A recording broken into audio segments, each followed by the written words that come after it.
This is the Valley Today. I thought a bomb went off.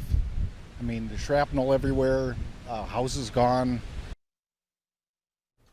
The National Weather Service is now confirming an EF2 tornado hit just south of Alexandria Monday night with winds of more than 120 miles an hour.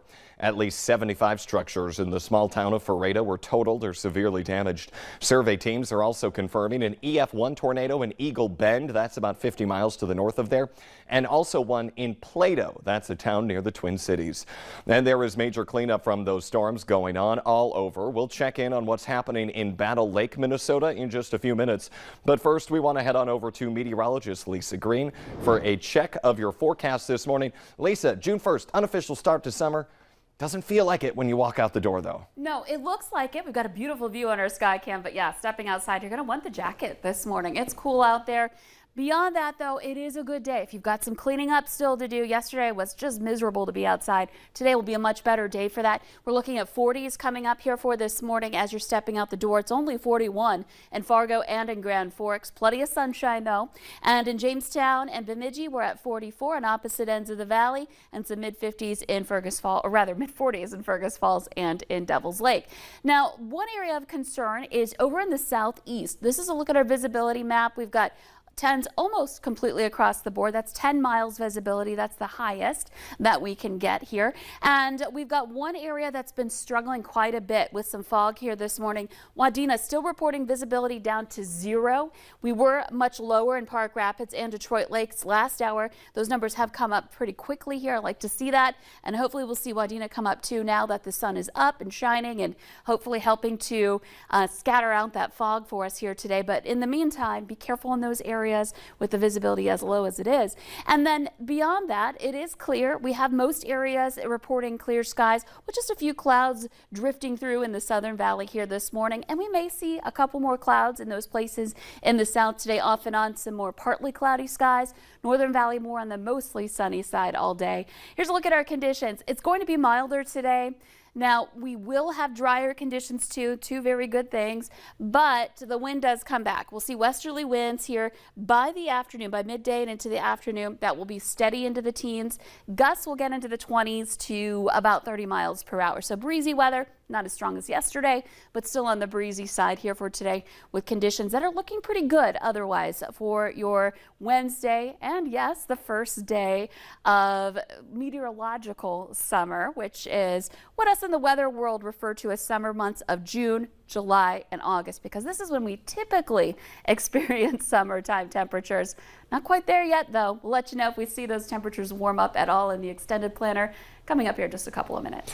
Yeah, I mean, I hate to give it to the person who used the calendar versions of the seasons, but I mean, come on, June 21st seems a little late for summer to start. It does, you know, and we're focused more on astronomical summer on the 21st. That's when we have the summer solstice and we have that longest day of the year.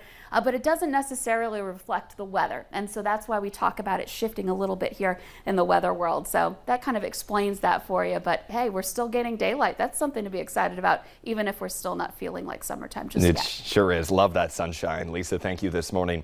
6:04 now. There are some tough tasks ahead for people in Battle Lake, Minnesota. Property owners all over town have some damage they need to clean up.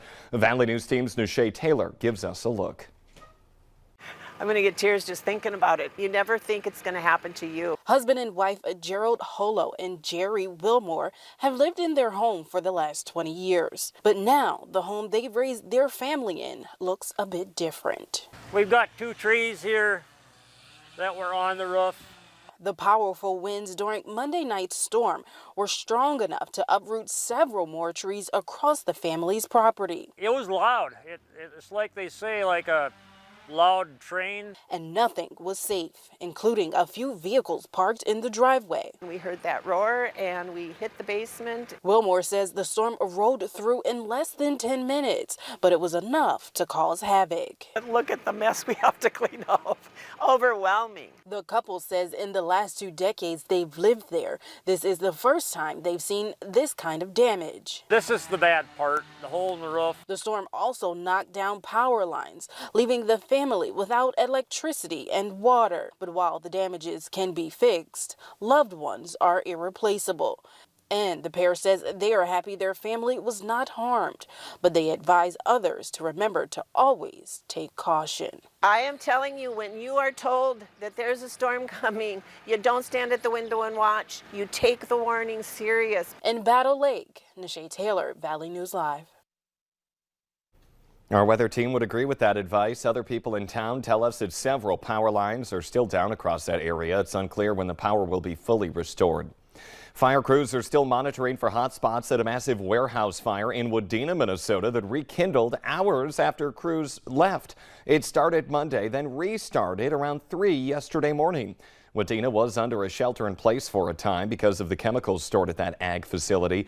A sand dike was then built to help contain the chemicals. The state fire marshal is on scene. No report on what started that fire.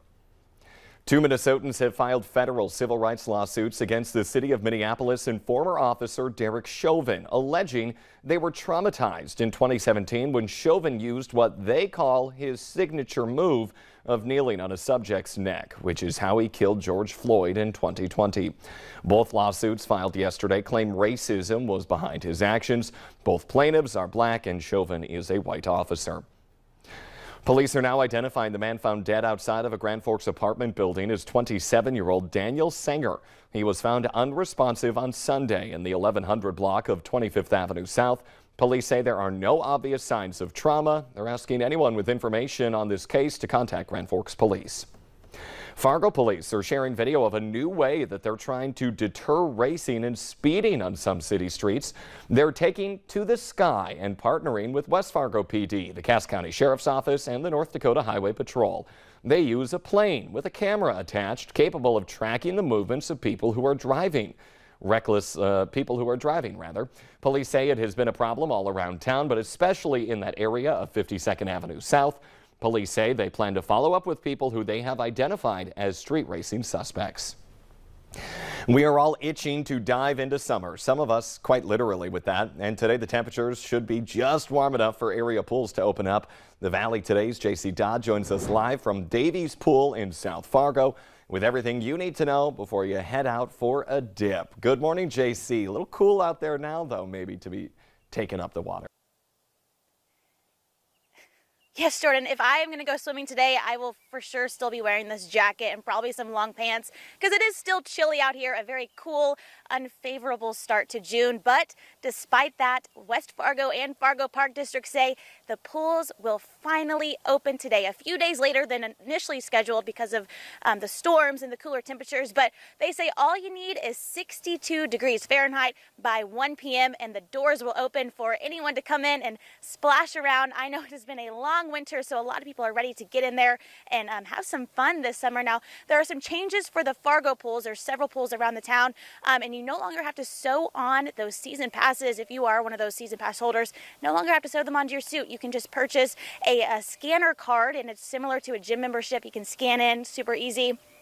Those must be bought online or at the Park District's office. You have to upload a picture, and then you'll be good to go for the summer to go out, and hopefully we'll get some warmer temperatures soon. Now, Jordan, there have been a lot of talk about the Island Park pool, and it will be open this summer. Now, the Island Park master plan wrapped up last month and is set to be presented to the park board on June 14th. So at that meeting, they will discuss where that pool will be, if there will be any changes. So for now, the pool will be open for the summer, so you can go out and have some fun. But those changes are set to be, we'll hear those around June 14th.